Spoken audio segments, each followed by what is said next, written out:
speak. Okay. Hi guys, sorry about that. I'd forgotten I had the earphones plugged in. Okay, so we're all here. Michael Volin, Michael Shrimpton, and I'm Christopher Strunk, and I'm in Brooklyn.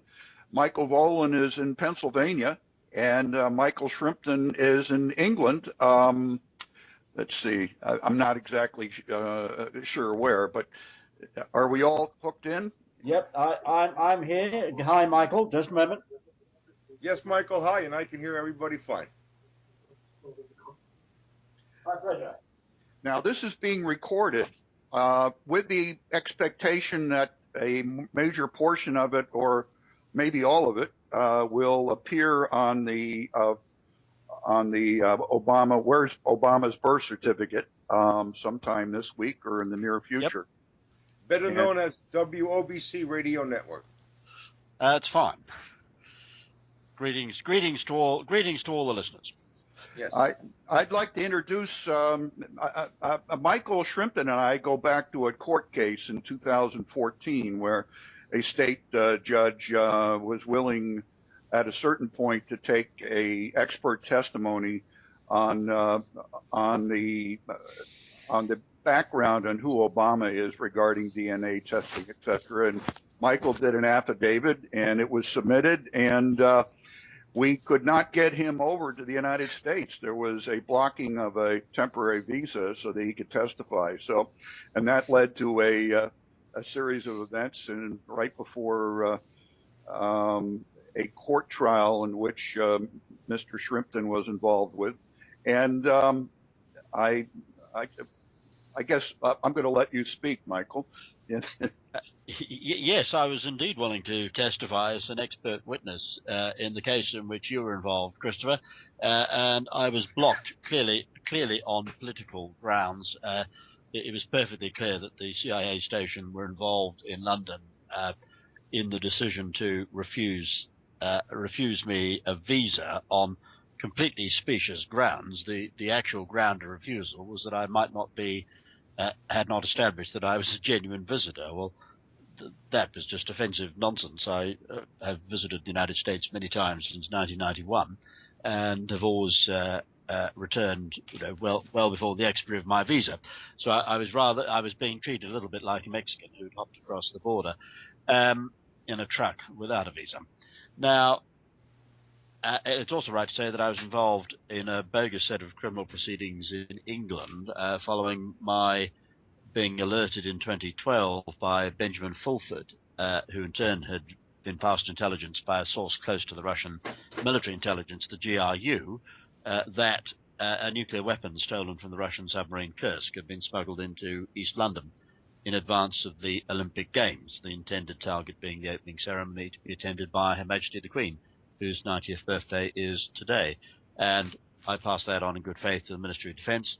They destroyed the recording, destroyed the note of my briefing, and I was prosecuted maliciously on the basis of a made-up note, which was wholly inaccurate. Bits of it were accurate, but it was mostly garbled nonsense. And sent to prison for something I hadn't done. But that has now been referred to the Criminal Cases Review Commission, which deals with miscarriages of justice in England. That has a reputation of being the most independent part of the justice system. It's not thought to be controlled by the Cabinet Office, who control prosecutions in Britain and also the police. And I'm hopeful that conviction will be overturned towards the end of this year. Well, that's good news. I had received your draft of the appeal paperwork from December. I think it was December 2014, which yes. I served on Donald Trump. Donald Trump has got that along with Stephen Forbes. They both have the package. And good. Well, I've never published it. I've never published that. I'd like to get permission to actually publish that draft. Of course you may. And what I found interesting in the email that you used to send it over to Mr. Forbes and Mr. Trump and myself was the indication that the CIA had removed that weapon that you referred to, and there's a record in regards to that. Was it at the hospital Yes, strictly speaking, in fact, it turned out there were two nuclear warheads. The original intelligence, which I'm sure came from Igor Sergin, who's now dead, sadly, but he was then the head of Russian military intelligence. The original intelligence was to the effect there was one weapon. It turned out that there was a backup weapon as well. There often is, and that backup weapon had been secreted in the Westfield Shopping Centre, which was a shopping mall being built alongside the Olympic Stadium. And in a classic failure of security, the Olympic Security Authority, who were a bunch of bureaucrats hopelessly out of their depth, concentrated all their efforts on the security of the stadium and wholly ignored the shopping mall being built next door. Of course, if you're going to attack an Olympic Games, you wouldn't put your nuclear device in the Olympic Stadium. You would put it in a nearby building with inadequate security. I understand it was actually secreted under concrete in a pillar. Very good place to hide a nuclear weapon. Once the first weapon had been discovered, of course, there was an intensive search of that part of London using muon scattering tomography and satellites. And you guys found the second warhead. It was recovered not strictly by the CIA, but by a nuclear emergency security team, a NEST team. I think they technically report to the Department of Energy rather than the CIA. Of course, if a NEST team flies out of the United States into the UK and recovers a missing Russian nuclear warhead, the CIA are going to know. I am quite sure the CIA station in London were fully involved in the recovery. Again, the Department of Energy works closely with the CIA on nuclear issues. Well, I'm glad you cleared that one up. It was. I think this was one paragraph in the email to Mr. Forbes, and that certainly straightens it out in my mind as to what happened. Well, I'm delighted Steve Forbes has a copy of the grounds. I like Steve Forbes. We have met. We met in London when he was running for president a long time ago. I haven't met Donald Trump. I'm looking forward to meeting him. I hope to get that opportunity, and I wish him well in his election campaign. He's rather a better man than his critics will acknowledge. I agree with you on that. I know that there's so much to talk about here. Perhaps we can sort of just summarize what, since we're going into a new election cycle, and we've got Ted Cruz, who actually revoked his Canadian citizenship about 16 months ago. Too late. A little bit too late, but nonetheless, he had run. He'd become the Solicitor General of Texas as a Canadian, and had not disclosed that to anybody. And I believe that's probably since he was at the time he became a citizen. At the time he became Solicitor General of Texas. I'll be corrected if I'm wrong, but I think he had already acquired his U.S. citizenship, and I suspect that to be a law officer in Texas, you only need to be a citizen of the United States. I don't think you have to be a natural-born citizen. That issue will be determined according to the Constitution of Texas, not the Constitution of the United States. It's not clear that his mother ever filed a consular statement when they returned to the United States, and that information is being blocked very suspiciously. Yes. Well, the whole Cruz issue is the very fact that there is a degree of uncertainty and a lack of transparency with respect to Senator Cruz. The whole lack of transparency surrounding his citizenship and status is in itself suspicious. And we've been here before, of course, because we had the White House wholly lacking in transparency under the Obama administration, to the point where they eventually put a forged document on the website and claimed it was genuine. Very unusual set of circumstances for the White House to put a forgery on a website and claim it was genuine, but that's what they did. Incidentally, the Obama administration lent on the FBI, and I got that from the FBI. Well, the FBI didn't confirm it, but they didn't deny it. And I obviously sent a follow-up email, and it wasn't denied in the follow-up email either. The FBI were ordered by Loretta Lynch, the Attorney General, the new Attorney General. They were ordered to cease and desist in an inquiry into the prosecution of me during the prosecution told a number of lies to the jury. Not the least outrageous of those lies was that they asserted that the FBI had claimed to a British police force in 2007, when I was investigating, I was leading a team of intelligence and security professionals associated with the Girard Group in Massachusetts.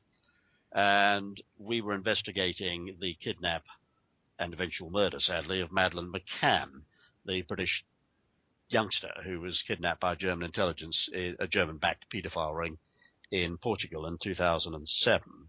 And the Cabinet Office got very alarmed that I had got close to the truth of that, or my team had. It wasn't just me.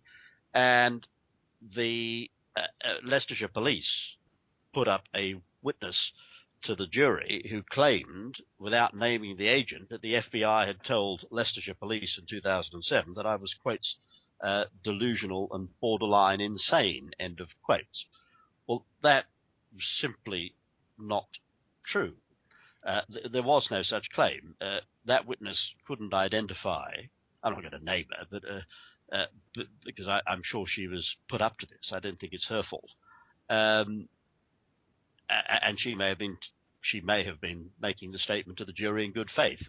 She seemed to be reading from a document which was never disclosed to the defence. Well, certainly there's no document disclosed to the defence that said that. And the Leicestershire police, I mean, there's no way the FBI would have made such a statement. If they had made such a statement, it would have been made by an agent in writing. There would be a record of it.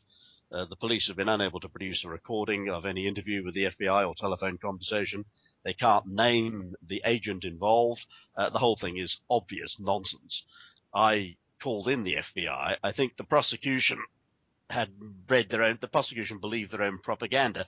They didn't believe I'd ever had any dealings with the FBI, which was crazy, because when they searched my flat and raided it, my apartment in England in 2012, they mounted an illegal raid on my flat without a warrant, which they needed, not least since I was a practicing lawyer at the time.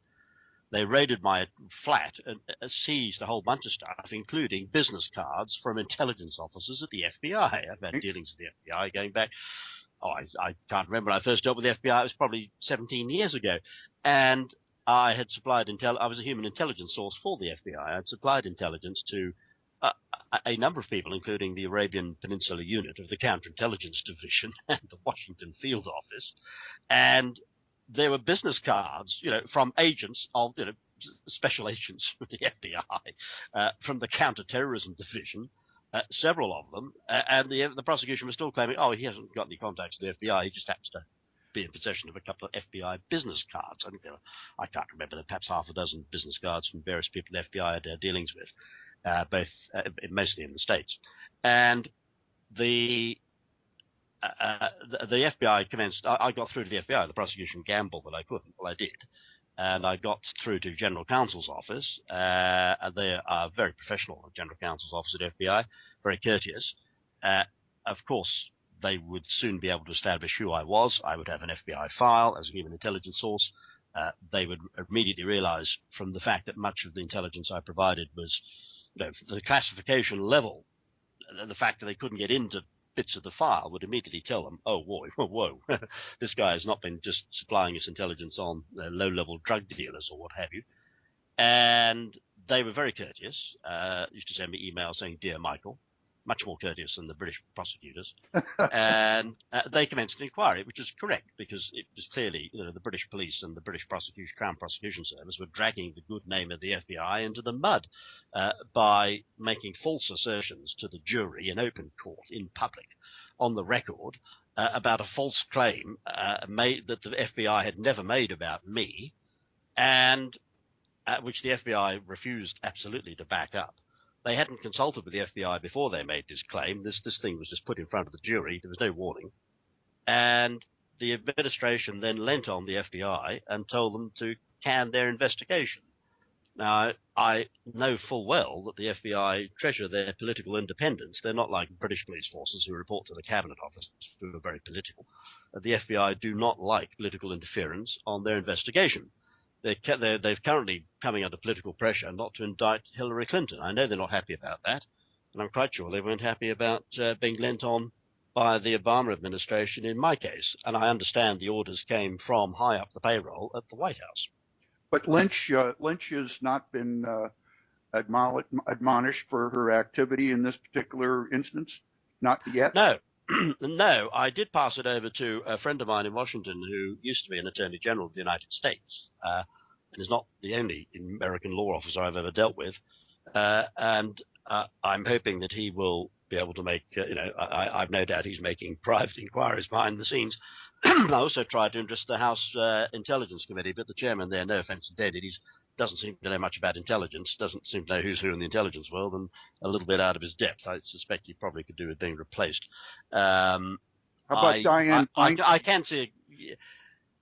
Dianne Feinstein. She's in the Senate. The Senate, right? Yeah. Yeah, this is the I went through to the House Committee. I don't have a lot of confidence in Dianne Feinstein. I've never met her, but she's a Democrat, obviously. I don't think it would be right to say that she is a fully paid up member of Michael's fan club, and I'm not a fully paid up member of her fan club either. Right. Well, I am known to the Senate Select Committee on Intelligence. I mean, I've been to the Hill and I've briefed in the Senate Select Committee on Intelligence. Not every English barrister can say that, or suspended barrister. You had mentioned that when they raided your apartment without a warrant, they took your materials. It's my understanding they took the draft to your book, Spyhunter. Is that true? Oh, yes. Oh, yes, they took the draft of Spyhunter. The Cabinet Office had no grounds to suppress the book. Everything in the book is... There's bound to be some mistakes in the book. You can't write a 700-page intelligence text and not get, something wrong somewhere in the book. There's bound to be an error in the book, and if it's drawn to my attention in good faith, and I'm persuaded there is in fact an error, then I will amend it in future editions. In fact, since the book has been published, nobody has sought to correct any statement of fact in the book. The German government are not denying, for example, that Edward Heath was a German agent. The American government are not denying that Dwight Eisenhower was a German agent. The British government are not denying that Harold Wilson was a German agent. No statement in the book has been officially denied or contradicted. No intelligence agency or government or private individual has come to me and said, I think this fact is wrong and you should correct it. I think the accuracy level of the book is probably 99%, which in intelligence terms is way beyond what most intelligence agencies can produce. And I am confident that the intention all along was to suppress publication of the book. All they did was to delay it. They seized the transcript. They seized all my backup copies because they for a year and a half, right? About a year and a half. Right? Well, I would say it took another. It was eventually published in the spring of 2014, but the book was not ready for publication. What they seized was a draft. It had just gone out it had gone out to the first publisher. The first intended publisher was the United States Naval Institute. I was then a member. I know the USNI very well. I visited them in Annapolis. In fact, I was driven to Annapolis by a friend in a Rolls-Royce stretched limousine that used to belong to the French aviation magnate Marcel Dassault, still had the bullet holes in it from when the Germans tried to murder him.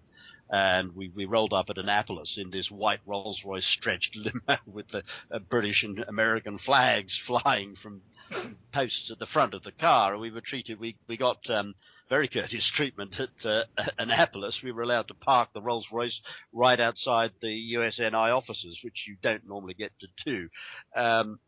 We were almost swept through the gate. I'm not even sure we didn't get a salute from one of the Marines. But I think one or two people in Annapolis may recall that visit. I knew the then CEO of USNI. Was a very nice Marine Major General. He and I had a mutual friend who'd started out his career in the Marines in Nam, did some excellent work with helicopters, gunships. He used to fly Cobra gunships. He did some excellent work with Marine Corps intelligence activity and special forces. And the general knew that I was a serious individual, and I knew one or two serious individuals, and he was able to check me out with friends of his who were retired major generals in the U.S. Marine Corps with a special forces background. And he had expressed that he said, "Look, Michael, aren't you sending manuscript to us?" And I said, "Well, Yeah, if you want it, I'll send it. So I did send it, but unfortunately, he retired. A new guy came in, a vice admiral. I don't think he'd ever heard of me. I'd never dealt with him. You know, there are a lot of vice admirals in the U.S. Navy, and this particular flag officer and I had never met, never had any dealings with each other, and I don't think he was an intelligence specialist. And had he come out of ONI, he probably wouldn't know my name, but because I dealt with ONI for a number of years, and you know, he wasn't interested, and the book went. The book eventually went to an independent publisher in England, but it needed a process of review.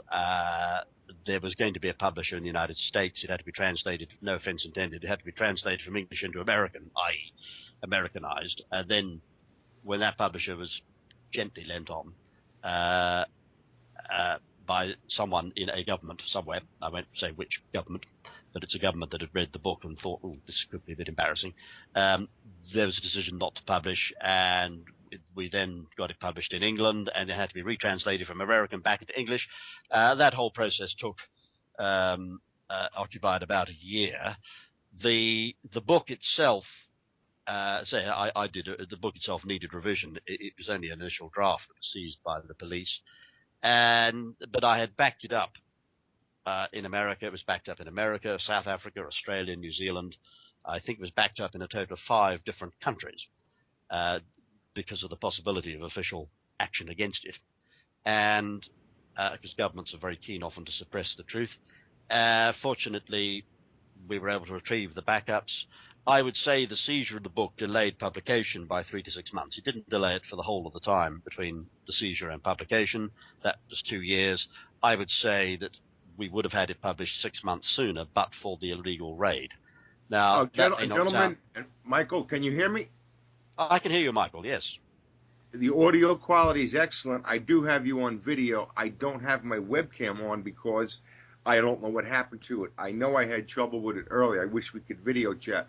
I have problems. I can turn mine on.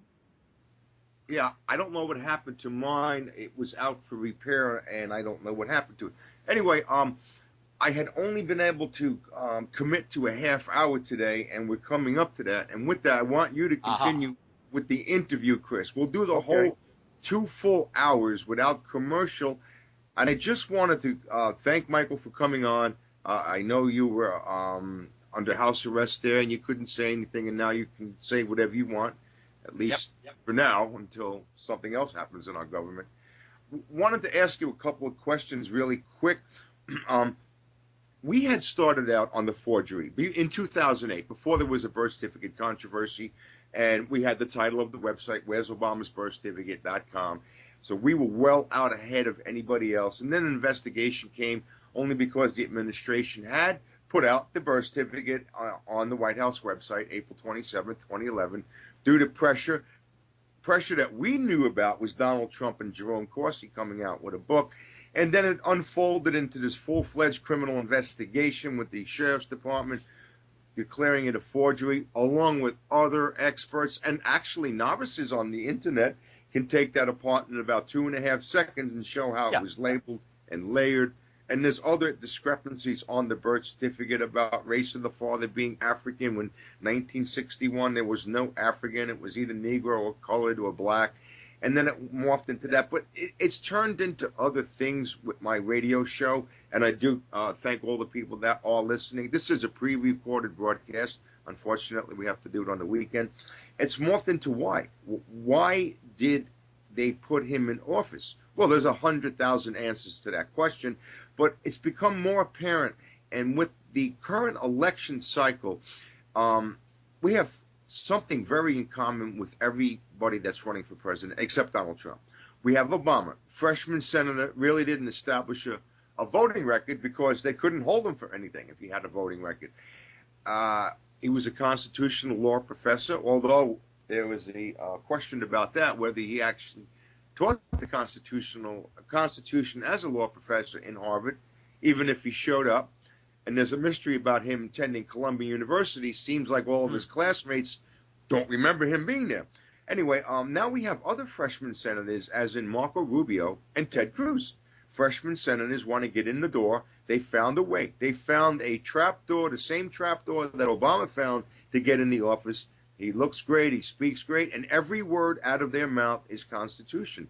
It's become so boring that every time they speak, you want to fall asleep. Or when you hear the word Constitution, you want to jump up and just bang your head on the table and say, I can't believe these people are getting away with it, that these people are listening to Constitution in a speech 250 times and don't realize that these people don't mean a word of what they say. Now we have Ted Cruz, who has done the same thing that Obama has sealed his records. Well, we think we know why he sealed his records, Michael. There are no records to seal. He was a Canadian citizen at birth. His mother never applied for U.S. citizenship. He can only be naturalized. So in 1986, when he had to go on a class trip, he probably snuck in on the Ronald Reagan amnesty program. Even if he didn't, all of a sudden in 2014, he has to renounce his Canadian citizenship. I didn't know we were Canada. I didn't know we were electing the Prime Minister of Canada in this country. I didn't know that's how this worked. And another thing, I can't wait for the next election cycle to see a Japanese candidate who was born in Japan to an American mother, and then we'll have a translator. As our president is speaking in Japanese for the State of Union, and you have a translator off to the side telling the person what the person is saying. That's what it's going to come down to. In fairness, Michael, I think Senator Cruz speaks English almost as well as he speaks Spanish. Yes. But I'm not buying his eligibility for one moment. Even if his mother did naturalize, he's not qualified under the Constitution of the United States. Well, that's right. It's no doubt. I think it's clear. Unlike President Obama, Obama, in my view, as I have stated in Spyhunter, Obama, in my view, is not a United States citizen. Obama, there's a distinction between Obama and Cruz. Obama was born outside the United States to non-American parents. He has made a fraudulent claim to U.S. citizenship, resting on an alleged birth in Hawaii, which never happened, to a mother who wasn't pregnant a few weeks before he was born. And I think I've said... Mike, I'm going to ask you a question and stop you right there. One of the biggest shows we had was a gentleman named Lord Moncton. Yes. He was on our show. He was gracious enough to come on the show. It was the third largest listening audience we have. When you say Obama is born outside the United States, do you know the place of his birth? I believe I do. I've stated in Spyhunter that, in my opinion, he was born in or near Mombasa, in what was then the coastal protectorate of Kenya. He wasn't born in Kenya colony. He was born in the coastal protectorate. I'm very confident it was the coastal protectorate, partly because MI6 knew, and MI6 handled intelligence in the protectorate, as it was not technically British territory. It was part of the territory of the Sultanate of Zanzibar. The special branch, colonial special branch in Nairobi knew, but judging from the British files, obviously I don't get handed the files, but I'm made aware of the contents of the files. My understanding of the British files is that they show a birth in the coastal protectorate, probably in 1960. So the date of birth is wrong, the place of birth is wrong. I think the view in the British intelligence view, so far as I know it, and by that I mean the real view, not the nonsense they put out for public consumption. The real view is that he was born in the coastal protectorate in 1960, not 1961. As a immigration and nationality lawyer myself, I used to be an immigration judge. I'm not unfamiliar with immigration law. My opinion, as expressed in Spyhunter, is that he was born a subject of His Highness the Sultan of Zanzibar. He was not a British subject at birth. He was a Zanzibari subject. On the unification of the coastal protectorate and Kenya colony, this gets complicated because the coastal protectorate was not technically part of the British Empire. It was a protectorate, not a colony. When Kenya became independent, the colony, the capital of which was Nairobi, and the protectorate, the capital of which was Mombasa, were merged into one country as the Republic of Kenya, which sometimes pronounced Kenya, and the Republic of the Zanzibari subjects became citizens of the Republic of Kenya. So my view of his national status is at birth a sultan a subject of His Highness the Sultan of Zanzibar. On the grant of Kenyan independence, he becomes a citizen of the Republic of Kenya. Now, subsequently, I believe he acquires the nationality of Indonesia. This is on the marriage of his claimed mother, who's not his real mother, but the claimed birth mother, to an Indonesian national called Soetoro. He appears to acquire Indonesian nationality. At the current time, this is the view I gave in Spyhunter, which has not actually been challenged by the White House. It's been out there for 2 years. At the current time, as in 1914, Barack Obama is a citizen of Kenya and Indonesia. As far as I know, he's not denounced either citizenship. He's not and never has been a citizen of the United States. He's never naturalized, unlike Ted Cruz. He's never claimed to have, well, the Cruz position perhaps is a little more complicated than that, but the situation is different as between Senator Cruz and Barack Obama. Barack Obama is not and never has been a citizen of the United States. Therefore, we don't even need to consider the issue of natural born. It doesn't matter what definition of natural born you have. You've got to be a citizen of the United States to be president of the United States. He's not a citizen. He's never has been. His claim rests on... And Michael, I want to thank you for that, because our audience tunes in quite often to hear some updates and also listen to other current events that are going on, as if with Ted Cruz. And you've laid that out beautifully, eloquently, with enormous amount of detail, separating the two provinces, and he was born here, but it's not actually Kenya, and that clears up a lot of controversy. And the Indonesian connection, which may be why he went to school in Indonesia, was taken back to Indonesia to be with his real family, which also leads to why when his alleged mother attended school in Seattle, he wasn't an infant. He was a child. He was almost a year old. I'm just saying, that's right.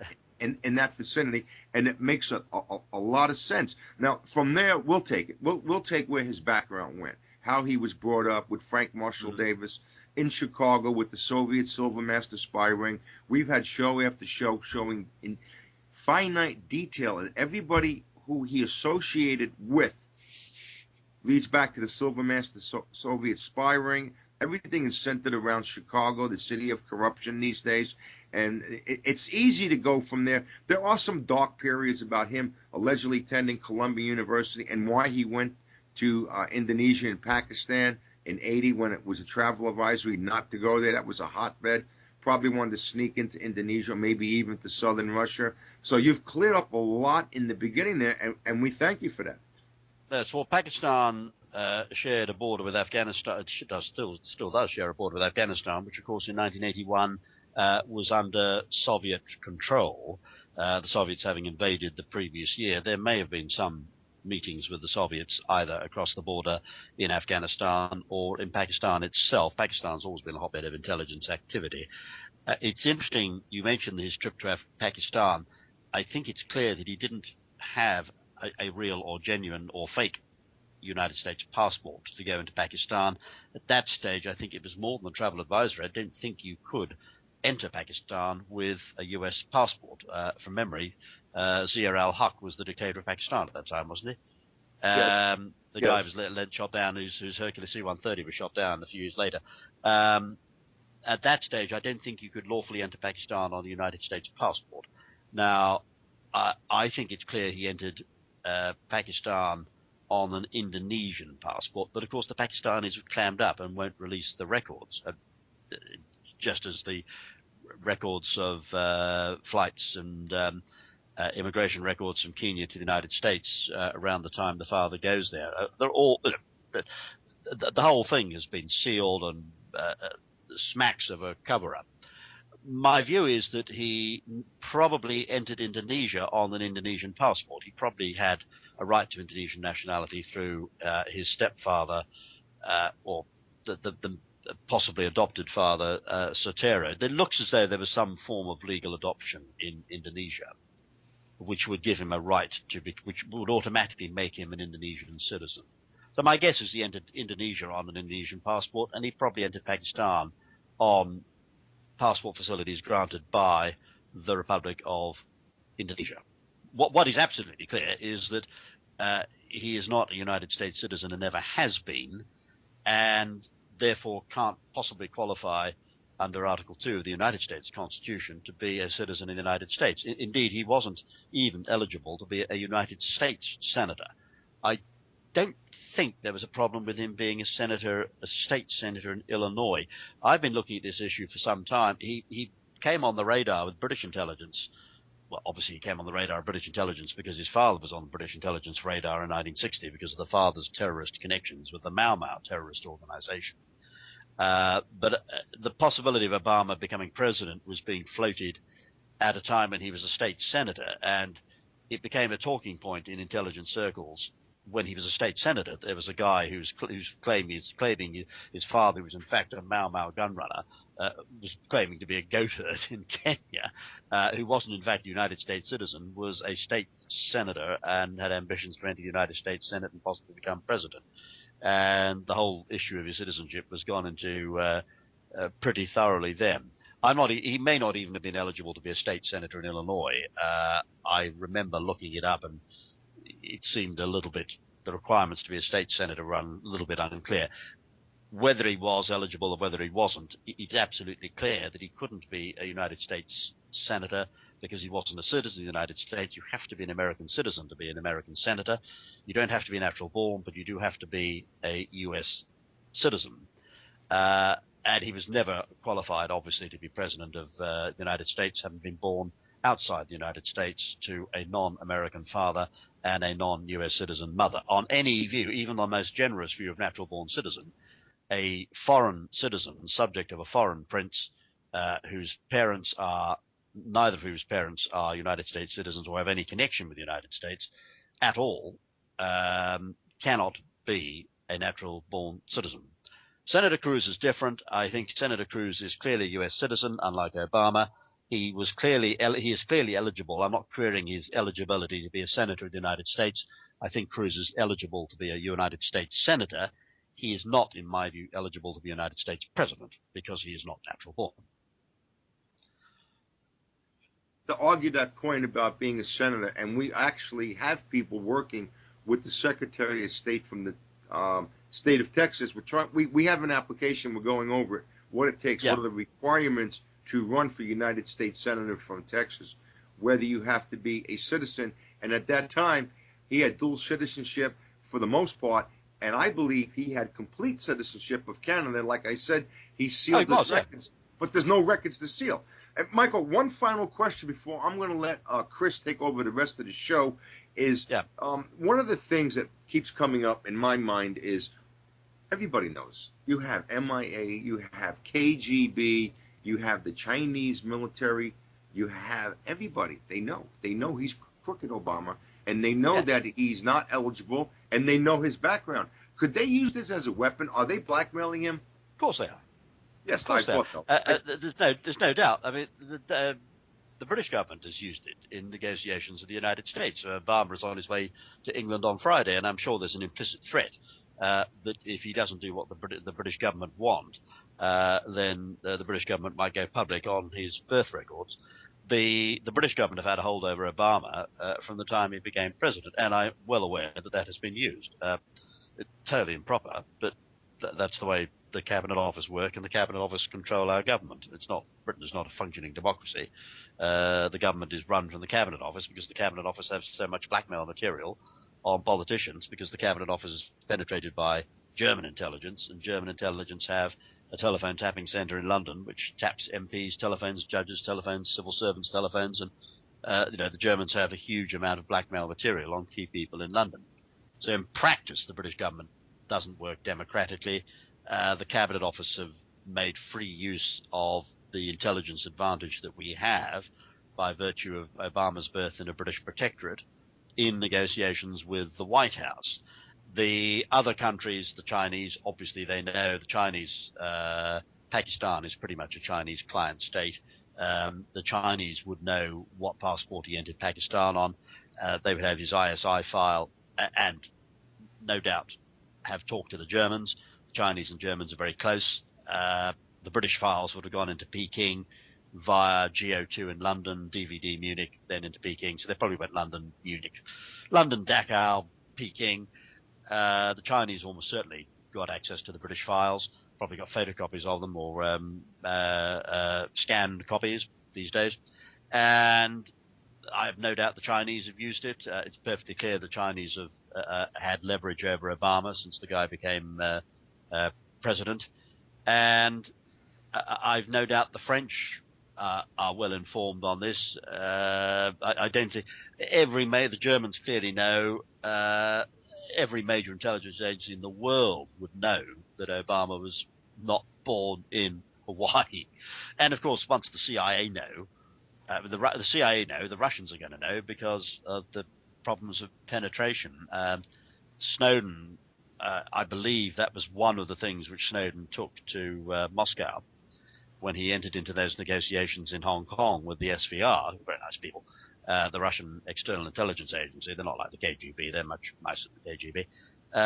The SVR, that was one of the things that Snowden was able to take to the Russians, giving Putin a hold over Obama. So that's the way international politics work. It's not what you know, it's not who you know, it's what you know on whom. That's right. And America. I'd like to thank you at this point. I'm going to have to leave right now. I have a prior commitment. The show does run for 2 hours. I can guarantee you this. If we were live, and I may bring you back on, I may do a special weekend show, my switchboard would be out of control. We have call screeners. Everybody has to get screened. We have a chat room, a lively chat room where questions are fed to us over a chat room connection. And I can guarantee you that my audience would be just buzzing right now. I would be absolutely happy to do a telephone phone in. I think if I'm looking at I've got a nice picture of what looks to be Arizona. Are you from Arizona? No, I'm not. Actually, my connection with Arizona is I happen to know the Sheriff's Department and Mike Zullo, and that's how I got. Yes. Oh, he's good. Mike is good people. Yes. So say hi to Mike next time you talk to him. Say hi to Mike from Mike. Well, and Sharon Rondeau also. I know you've been in contact with Miss Rondeau from the email. Yes, that name rings a bell. And I'm rather fond of the state of Arizona. I've driven right across Arizona. I-10 goes across Arizona, doesn't it? Sure, it does. Yes, it does. Yeah, I've driven clean across the whole state of Arizona. There you go. Yes, I've actually been from Arizona on Amtrak too. The Sunset Limited goes to Arizona. Yes, it does actually. I've driven to Arizona many times. I was in Phoenix every weekend for almost 10 and a half straight years, but now I've changed my schedule. I will be back in Phoenix shortly. We just had Mike Zullo on. He came. He was gracious to come on for an entire 2 hours. It's archived on the site there. Chris can send you the link. Well, he's good people. I must confess I've never visited Phoenix. I visited Tucson. I once paid a courtesy call on the DEA in Tucson. Oh, if you've been to Tucson, you've been to Phoenix. It's the same difference. It's about 90 miles from each other. Phoenix is a bigger metropolitan area, metropolis, larger population. Phoenix really never developed over the last 20 years or so. Very authentic looking Southwest. I'll put it to you that way. A lot of adobe colors. And I hear good things about Phoenix. Yeah. Well, Phoenix has now become a melting pot and the crossroads for immigration, drugs, smuggling, prostitution. When you get to Phoenix, it's which way am I going to go? North? West? It's a crossroads. Certainly not south, because south would be towards Mexico.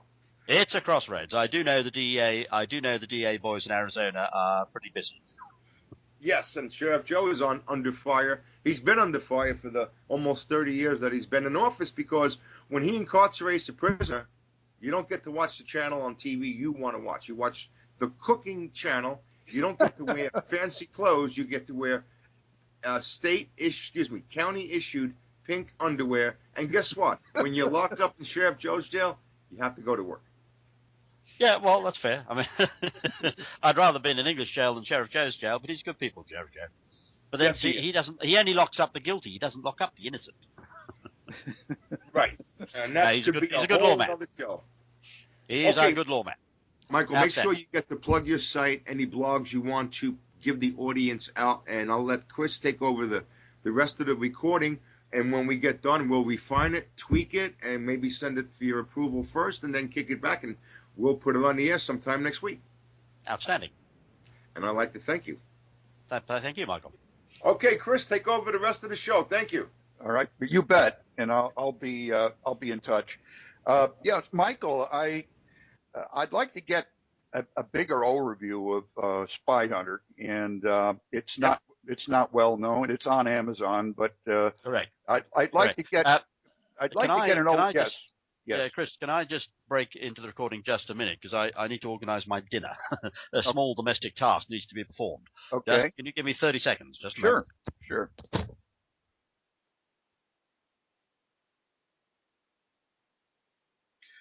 The book Spyhunter, The Secret History of German Intelligence is a must-read for those who really don't understand what happened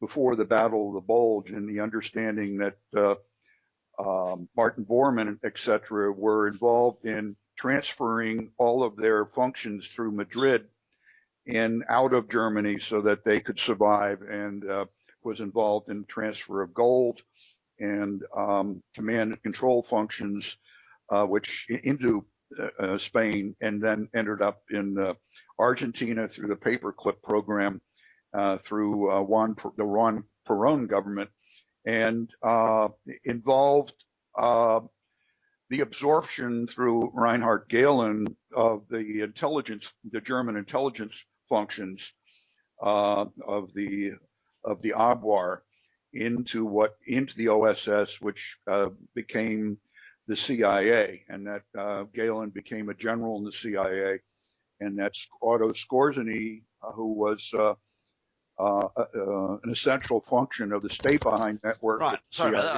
I wasn't sure of the timing. I wasn't sure of the timing of the interview. How much longer do you want to be, Chris? Well, I was just discussing what happened at the time of a little bit before the Battle of the Bulge, the Market Garden operation, and how the Germans essentially had evacuated Germany and into Madrid and elsewhere, so that their function could continue after the war. At least I don't believe the war ever continued, ever ended, etc. And in terms of they've occupied Washington and London for a long, long time. Well, I think that needs some explanation.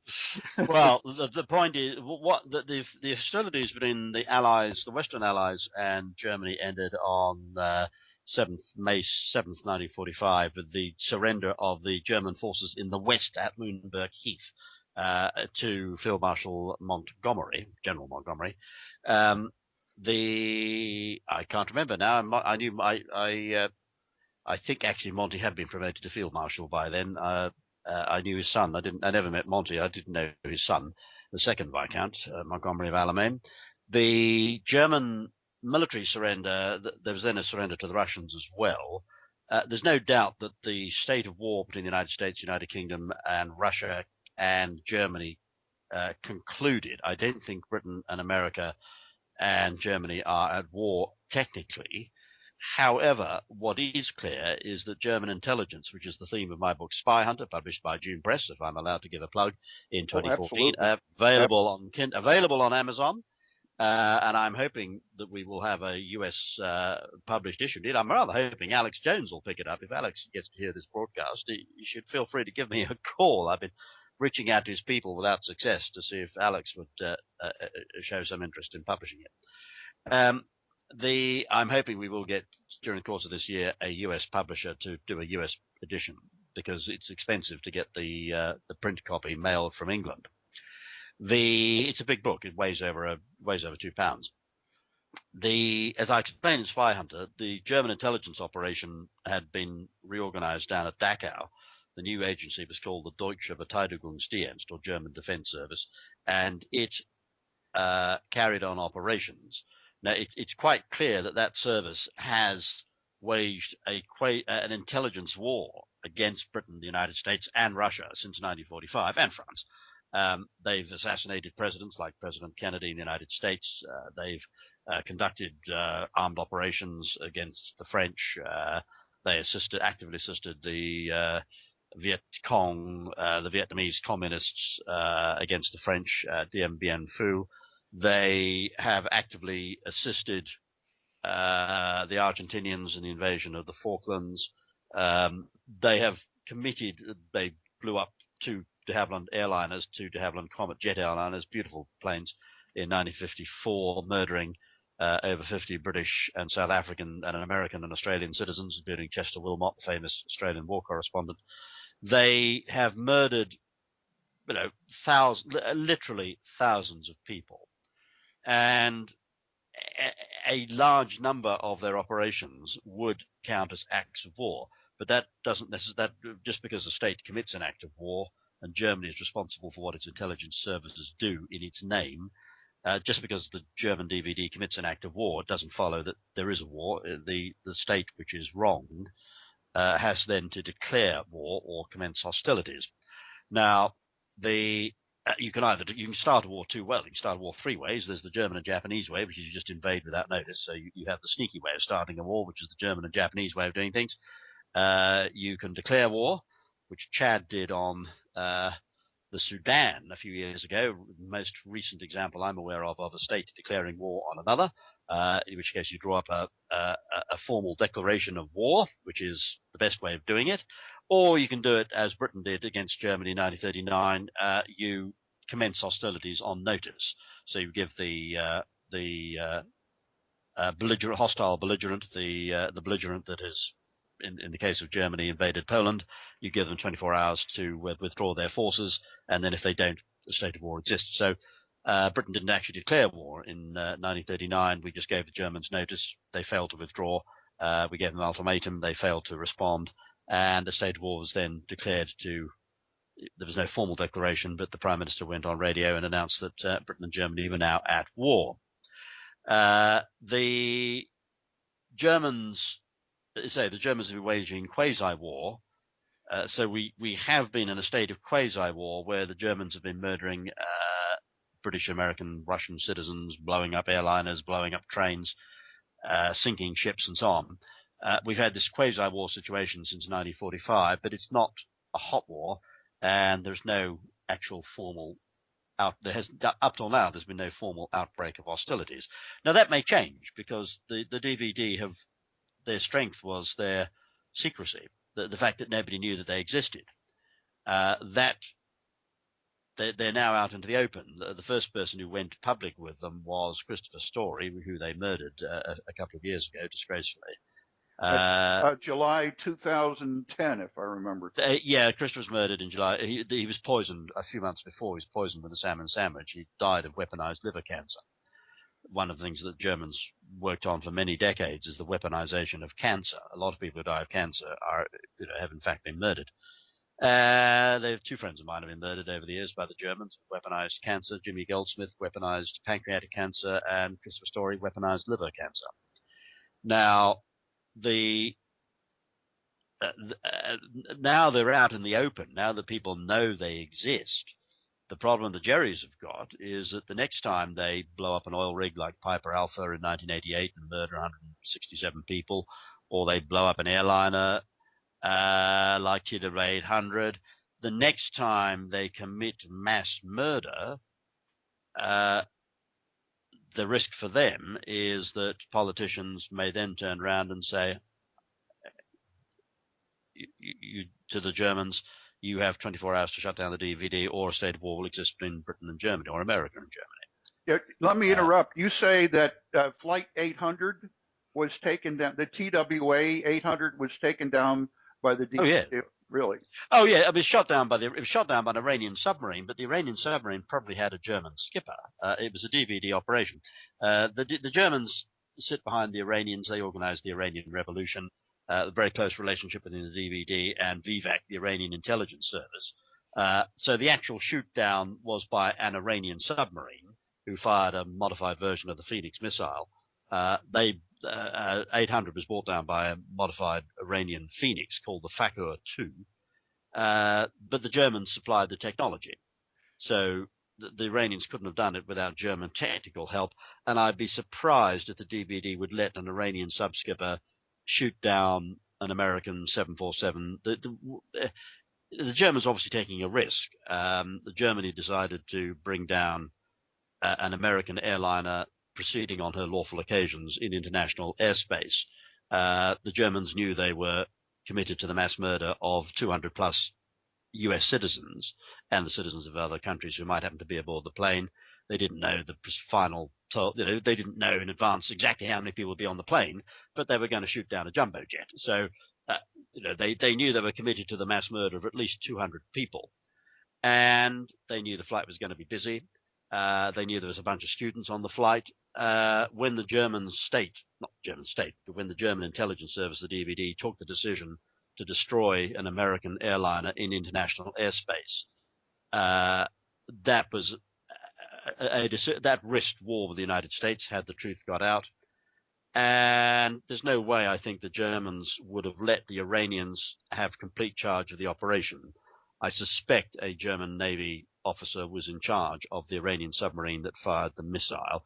There may have been German technical experts on the sub as well, because the Germans wouldn't want to foul up. In particular, they'd be very worried about it being done by the Iranians in such a clumsy way that everybody would know it was a missile fired from a submarine.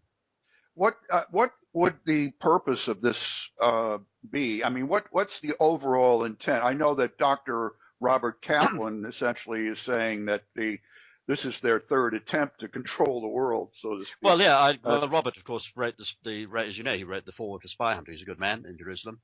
No, I agree with Dr. Kaplan. This is the German aim of world domination, or at least domination of Europe and the United States. Europe and the Americas hasn't altered since the mid-19th century. The Germans do love killing Americans and British. You know, they're the bad guys. They love killing the good guys. That's why we call them the bad guys. But when the Germans commit money and resources to an operation like TW800, they're doing it for a particular motive. It's not just because it's not just because somebody in Dachau said, "Hey, we haven't killed any Americans for a while. Let's go kill a bunch of students from Syracuse University just for the hell of it." There would have been a specific purpose, probably specific pressure on President Clinton or the U.S. government.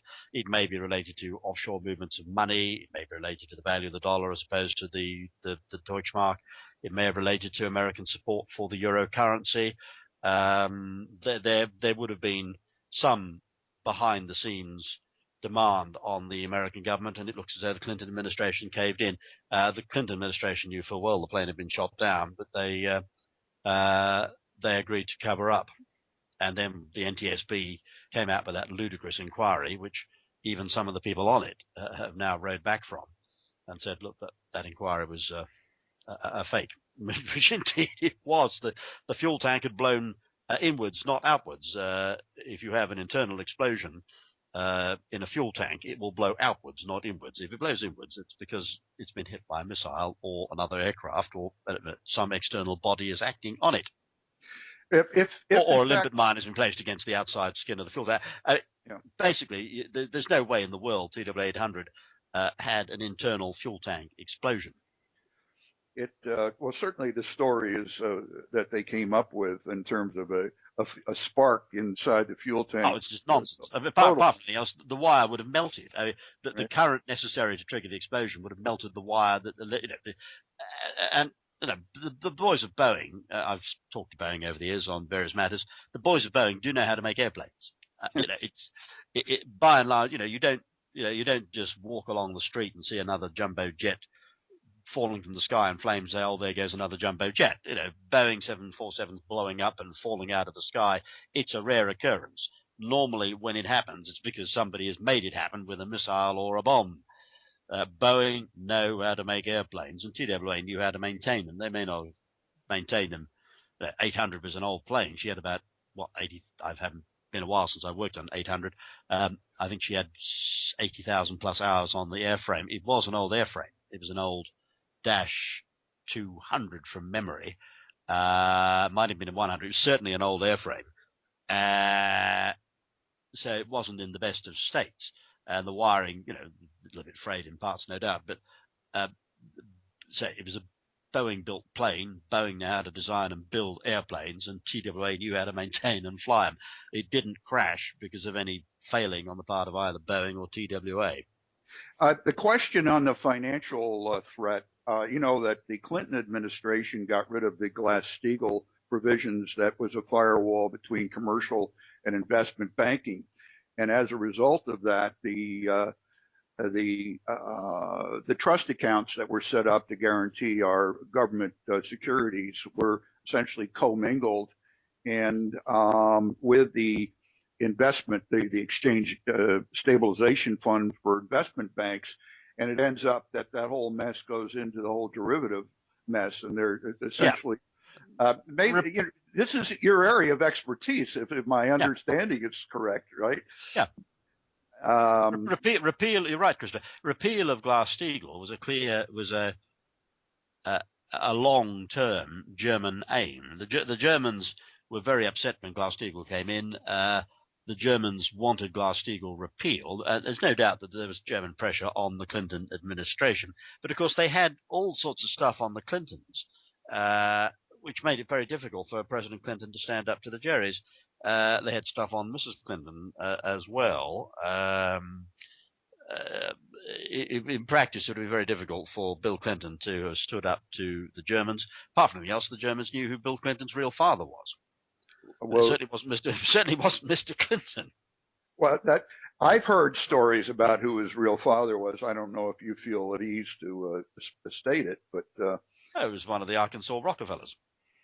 That's what I heard too. Yeah, he's a Rockefeller. Yeah, that's why he became president. I mean, he was backed by a faction of the DVD.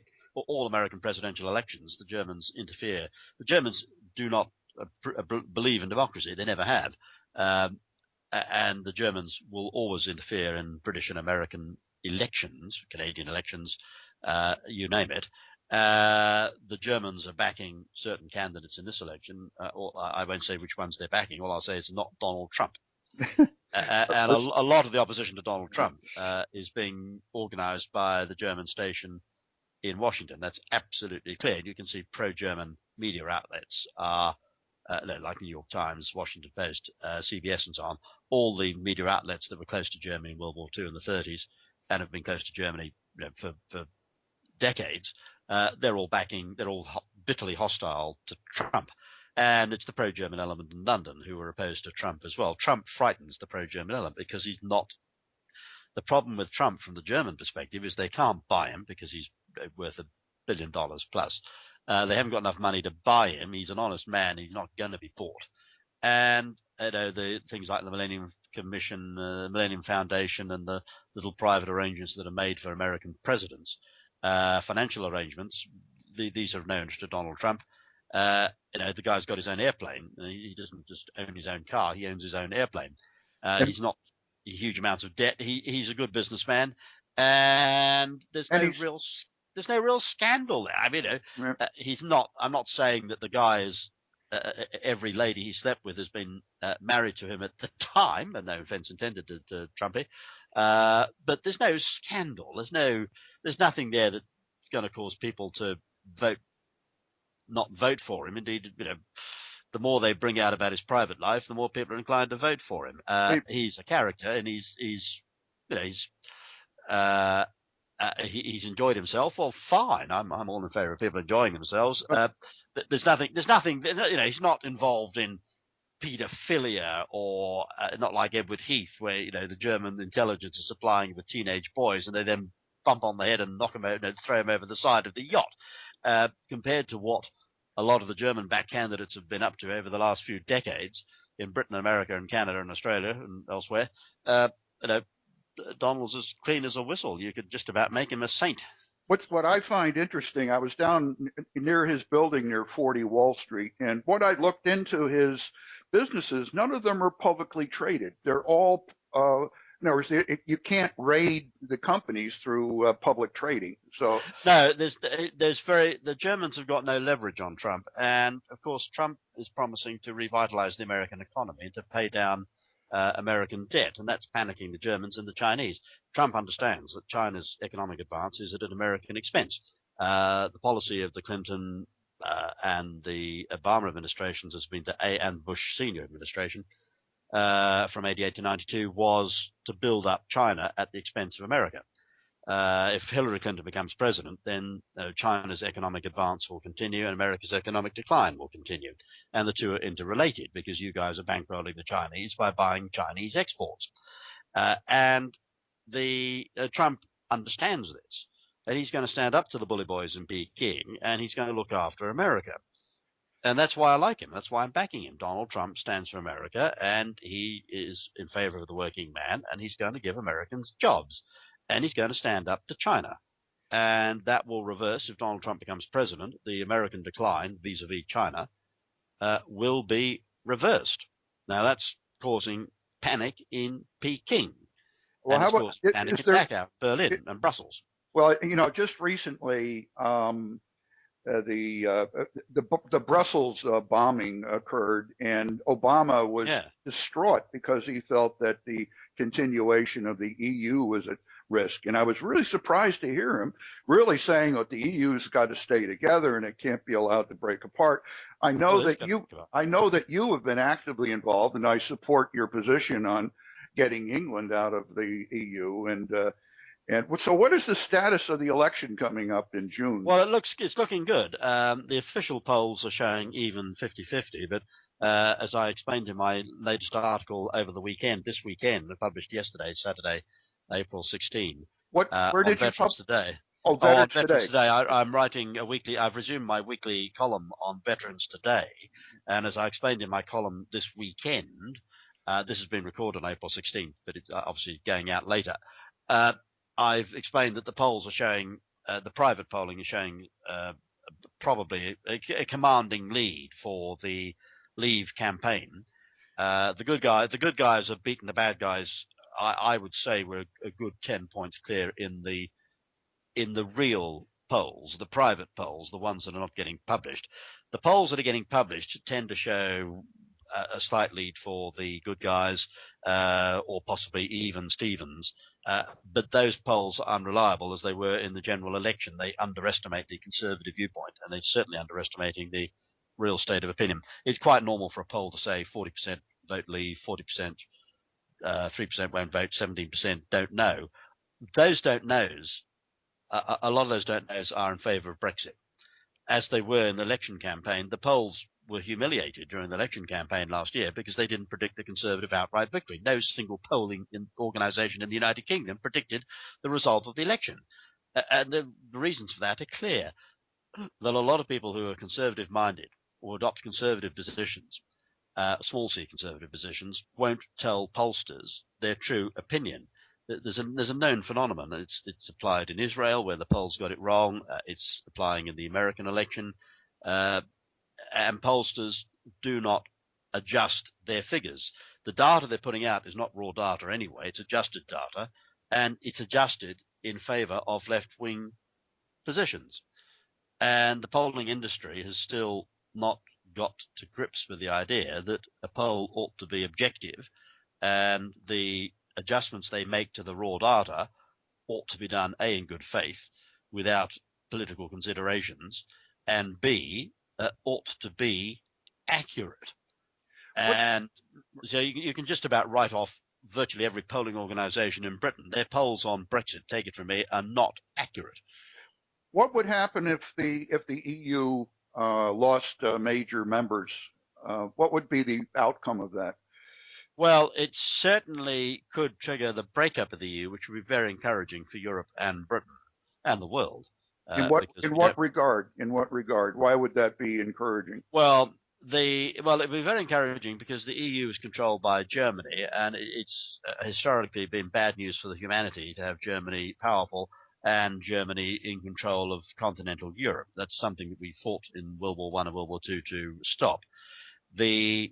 Having this huge trading bloc, second biggest bloc in the world after NAFTA, to have the world's second biggest trading bloc under German control is not good news. It's not good news for the third world because third world countries can't export food to the EU. They face tariff barriers.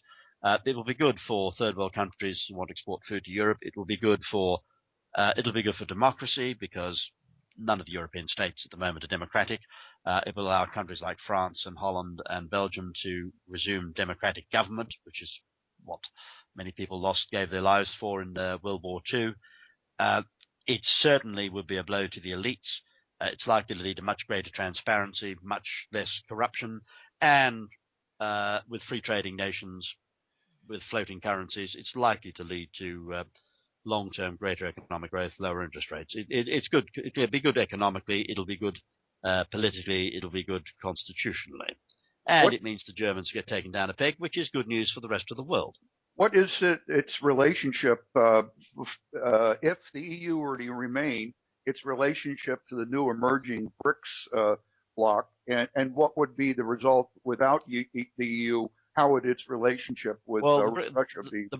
The BRICS bloc is not cohesive. The BRICS bloc, which is Brazil, Russia, India, China, those countries are not in a formal alliance. They don't speak the same language, and they, although they're emerging economies, in the case of China, rapidly becoming the world's most powerful economy, these countries are not a cohesive bloc. They don't share a language. They don't share a military alliance like NATO. They don't share common interests. Indeed, they don't like each other. The Chinese and the Russians are not very fond of each other, and the Chinese and the Indians hate each other. I mean, of the BRIC bloc, 3 of the 4 BRIC bloc have actually been at war. China attacked India, so there's been a Sino-Indian war in the 60s, and of course there's been war between Russia and a border war between Russia and China over the Amur River. So the Russo-Chinese frontier still isn't settled. The Chinese-Indian frontier still isn't settled. So these countries are not cohesive. I think that in relation to BRIC, EU breakup would result long term in Europe becoming more important economically. With the EU, it's sclerotic. It's strangling the economies of the member states, particularly with the euro. The euro breakup would be a very positive thing for the countries of Europe, not least Greece. It would long-term reverse the decline. At the moment, EU's share of world GDP is declining. It's less than 20% at the moment. The EU is becoming less and less important economically, partly because it's so sclerotic, it's so anti-business, it's so over-regulated, and it's got the euro, which is a one-size-fit-all nonsense currency. With the euro gone, the EU broken up, I think we would see less unemployment, greater economic growth, Europe becoming strategically more important, and vis-a-vis the BRIC bloc, as I don't like calling them a bloc, but vis-a-vis the BRIC countries, you would see former EU countries becoming comparatively more important. And you would see a decline of Germany. We might even see the breakup of Germany, because remember Germany is an artificial state composed of a bunch of different states that don't necessarily like each other, that were unified partly by force in the 19th century. I mean, it's like Bavaria and the yes, I mean there's a fault line. There's a deep fault line in Germany. The Bavarians don't like the Prussians, and the Prussians don't like the Bavarians, and part of it's religious. The Bavaria is Catholic and Prussia is Protestant. It's certainly possible to foresee the breakup of Germany, which would be a very, very positive development for humanity, because that would lead to the breakup of German intelligence and would lead to a lot less murder, starvation, the disasters in the world. It would lead to a much happier, more prosperous, more outward-looking, more democratic, more transparent world that was more focused on, moving humanity forward, space exploration, developments in medicine and science. At the moment, far too much of the world's scientific effort is, concentrated on war and new ways of killing people and new ways of causing cancer. We would see a greater emphasis on curing cancer rather than as the German. Trouble with German medical research is not necessarily about making you better. German medical research traditionally has been about finding new ways to make you ill. And indeed, we've got Ebola in Africa at the moment. I mean, that's Ebola. The Germans have weaponized Ebola. How about Zika? How about the Zika? Well, that looks pretty messy. But I haven't worked on that. So I've worked a bit on Ebola. I know Ebola is weaponized, and I know the CDC and Fort Detrick were able to confirm that. And I know one of the reasons why we've been repatriating medical workers infected with Ebola to the US and the UK is so that we can get samples of it to make, to compare with older strains of the virus. The Germans modified Ebola. The Germans have been weaponizing hemorrhagic fevers since for 100 years. Spanish flu was a hemorrhagic fever, and that was a bioweapon. It killed. That killed my great uncles, two of them. It killed two of my it killed two of my great uncles too. Yeah. And 1917. two great uncles of mine died, I think 1919. No, Spanish flu killed between 50 and 100. Spanish flu influenza epidemic killed between 50 and 100 million people, and that's all down to Germany. It's the biggest crime in history, as I've explained in Spyhunter. So you've got, Germany has managed to kill. The Germans have murdered more people over the course of the last 100 years than there are in Germany today. It's the only country on the planet that has the disgraceful claim that it has been responsible for more deaths than there are people in that particular country. What I find amazing with Merkel is that the invitation for all of these Syrian, so-called Syrian refugees coming into Germany, they're just absolutely causing turmoil in Germany. Well, of course it is. Why did Merkel allow that to happen? Well, she's playing politics. She knows full well. Spyhunter may have had something to do with it, because I expose in Spyhunter, I expose Sani al-Banna, the founder of the Muslim Brotherhood, as a German agent, and I exposed the Ba'ath Party in Syria and Iraq as German sponsored. It's basically an Arab fascist party. It was a spin-off of the Nazi Party, and I've exposed the Syrian regime as essentially German controlled. They are, and Merkel may have been thinking, oh, gee, there's a possibility that the Western publics will become aware of what's going on. I know Western governments are aware of what's going on, and that may have been part of her thinking. I don't know. All I do know is that what she did has caused a huge damage domestically, and it's hypocrisy of highest order, since the Germans installed Assad's father and installed the Ba'ath Party in power in Syria, as they installed the Ba'ath Party in power in Iraq. Well, I'm befuddled by something as destabilizing to be allowed to happen. It's just it's irrational. Irrational.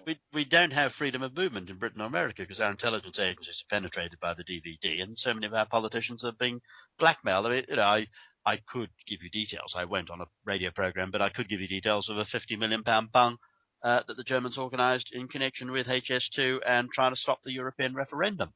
The Germans tried to stop the referendum, and they arranged large payments. I know who received the payments.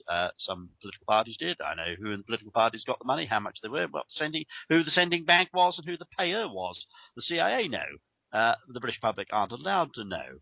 A lot of politicians running around in favour of the EU, no names, no pack drill, on the German payroll. So bought and paid for. The same with the EU. The EU, a number of EU leaders have been paid huge amounts of money. I know one British politician got a €75 million payoff from the EU. I know which account the money came out of. I've seen a tear-off sheet of the master EU slush fund. It's based in Geneva. And it absolutely astonishing. It just doesn't come out.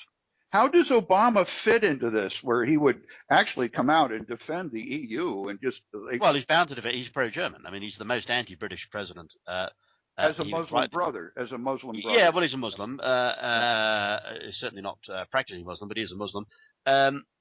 Somebody in the last week in Britain has described him as the most anti-British American president there's ever been. Somebody then popped up and said, well, what about George Washington? He actually went to war with Britain. But in fact, I think Barack Hussein Obama is more anti-British than George Washington. George Washington, remember, was a British officer. Right. He fought in the British Army. He did very good work in the 7 Years' War against the French, who the bad guys still are. They were even badder then.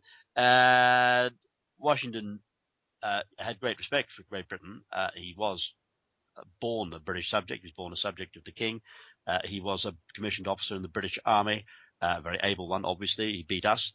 And the ideas that he fought for were ideals that had been developed in Britain by Thomas Paine and indeed go back to Magna Carta. And he was right. The Stamp Act was an outrageous and unconstitutional piece of nonsense that, in fact, the French had put in place. The American War of Independence was partly a war between America and France because the French sponsored the American Revolution in order to get at us. we then sponsored the British. We then sponsored the French Revolution to get at the French, which is why you had the various people in Paris when they discovered who was working for us.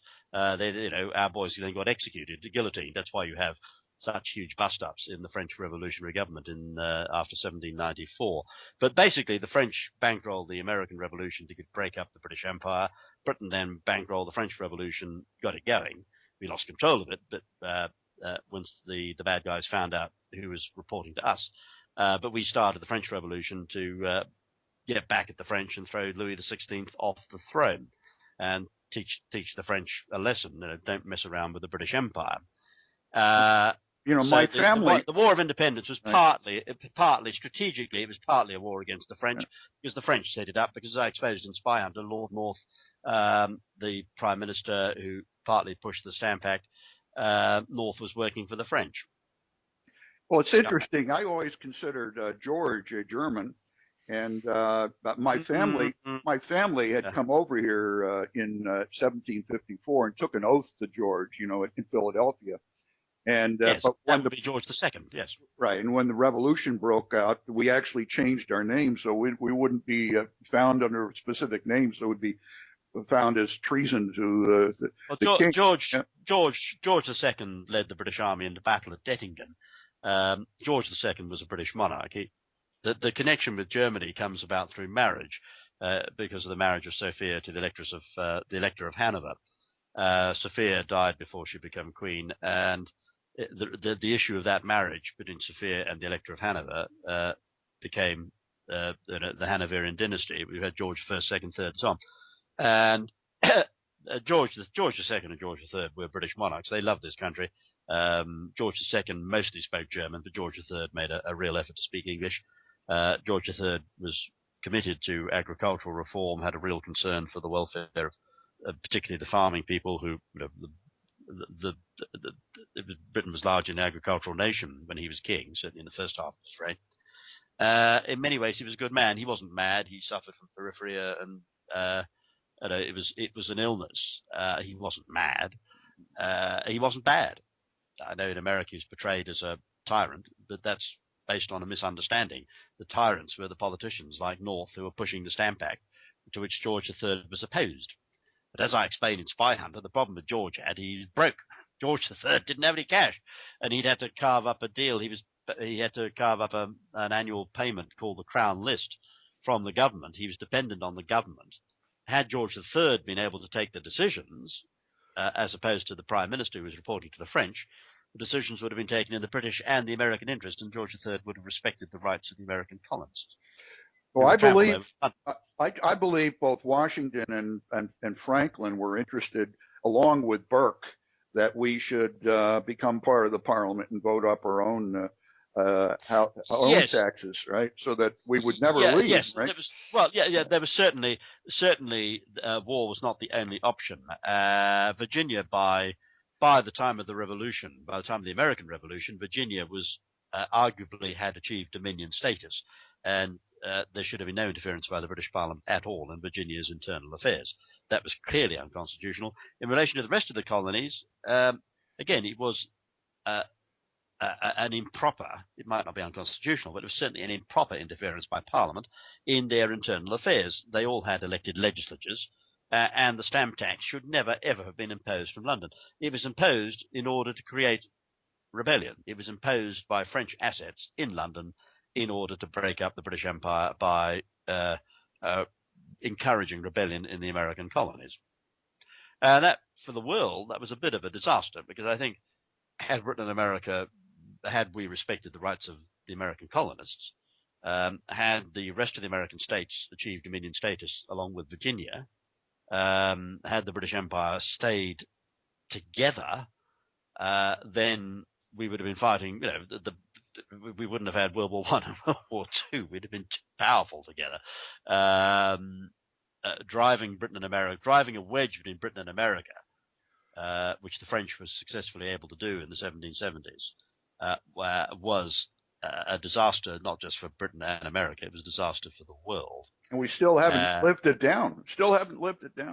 Well, yeah, there are still differences. You guys play baseball, we play cricket, but and you'd say tomato and we say tomato. But no, the two countries eventually resumed working together in 1917. Technically, we resumed working together, as I explained in Spyhunter, during the American Civil War, because we respected the U.S. Constitution and we backed the North and rejected overtures from the South. The South was backed by Germany, or Prussia. Which is interesting. They actually were part of the design of their military operations. The Germans were inside. Of course, yeah. Of course. The Prussians, the South was controlled from Prussia. The South was effectively a Prussian client. The Confederated States of America were effectively a Prussian client state. The Prussian aim, Prussia becomes Germany in 1871, but the mergers with other countries, but Prussia dominates the German Empire.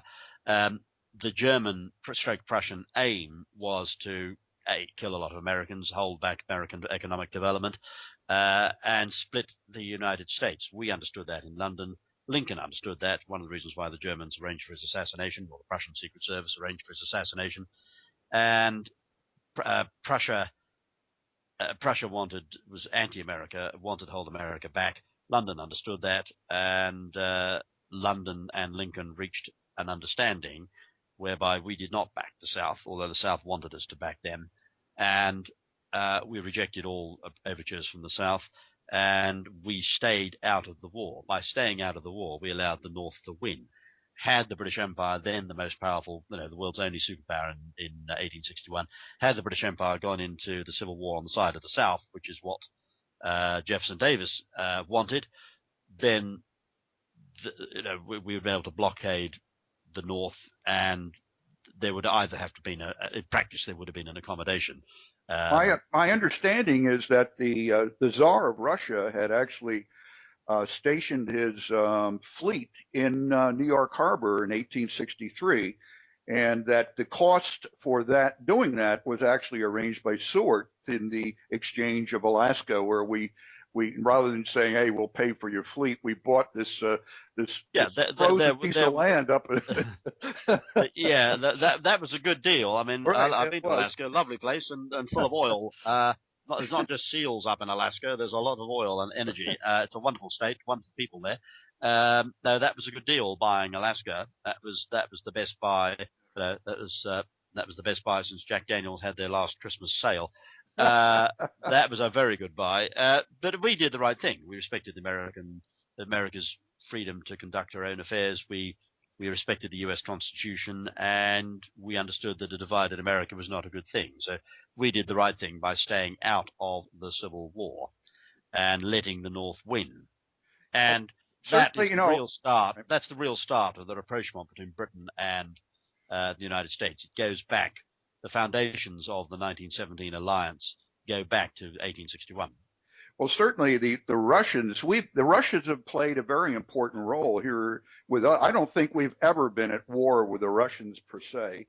And no, American Russia. No, that's an interesting point. American Britain have been to war, of course, in 1812, 1814, when you guys invaded Canada. I know you guys say that Canada invaded you, but that's not the view in London.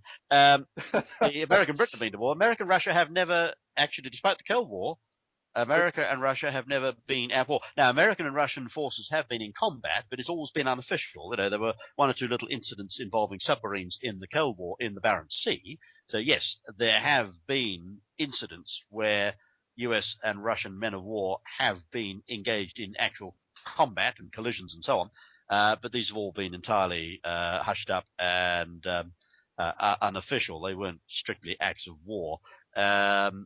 But I know for a fact, Michael, that I have family members who are special forces who have actually trained with the Spetsnaz, and that's within the last 10 years. Yes, Russia. There's a definite rapprochement on offer between Russia, London, and Washington. The Russians see themselves as a Western country. They're a Christian country. Putin himself is quite close to the Patriarch in Moscow. The Orthodox Church is gaining greater influence in Russia. The Russians are basically the good guys. I like the Russians. I've been allies. Yeah. I've been looking at the international covenant of civil and political rights.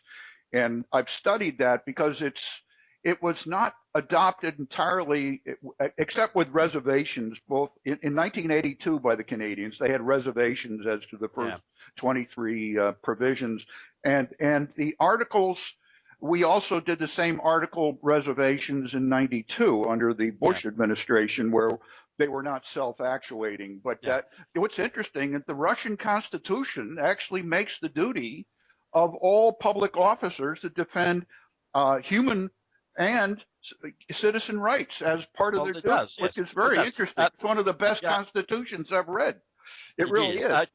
Can I just have a break? I need a quick domestic break for 30 seconds. Okay. Sure. So again, put the rest of my dinner in the oven. Just a moment. Okay. Right.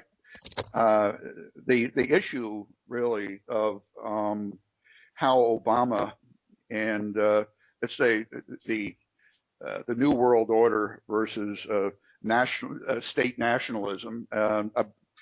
I divide things into secular government versus theocratic forms of government, and that we have a secular form of government, and that the people are under God, and the government is in service of the people, and not the other way around.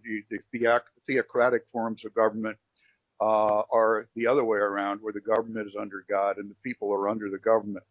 And that seems to be the theocratic structure really is what we're fighting. And Obama is very much part of that theocratic Sharia law form of government, as I see Ted Cruz as a dominionist who believes in a theocratic type of governance. And it's not openly discussed. But Michael, I'm kind of running. It's kind of getting, the dinner's almost ready, so right. I'm kind of running out of time here. We're coming up on an hour and a half here, and what I'm going to do is I'd like to have you summarize your websites so that people, when they hear this, will be able to go on and next time we're on live, maybe they will have already done their homework on who you are. You know, you've been out of circulation, unfortunately, for the last 18 months. I've tried to get you over here and get you introduced during this whole battle on the natural born citizen. But if you could summarize your websites and your publications and how people can get a hold of you if you're interested. And Well, my main book is Spyhunter, which is a 700-page intelligence text. It's the secret history of German intelligence, and it's published by June Press in England. It's available from June Press, who have a website, junepress.com.